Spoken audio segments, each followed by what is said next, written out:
నటుడు శివరాజ్ కుమార్ ఏపీకి వచ్చారు. విజయవాడలో కనకదుర్గమ్మ అమ్మవారి ఆలయంలో ప్రత్యేక పూజల్లో పాల్గొన్న అనంతరం భద్రాద్రి కొత్తగూడెం జిల్లా పాల్వంచు వెళ్లనున్నారు.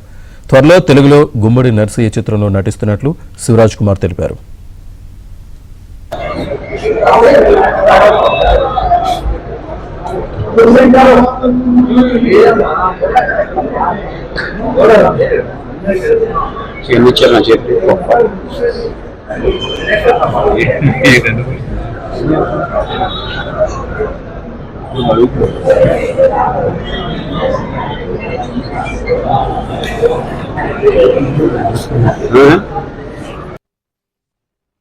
ఏం లేదు, రేపు ఒక ముహూర్తం ఉంది.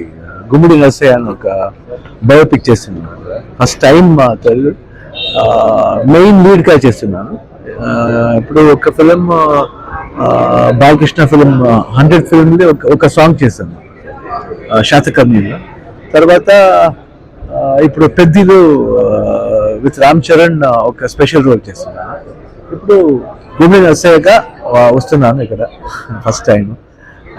ఒక బయోపిక్ చేస్తున్నాను. ఒక మంచి అన్ని ఆదిస్తారండి, no doubt about it. Telugu బాగా మాట్లాడతారు. బాగా లేదండి, ఇప్పుడు నేర్చుకుంటాను.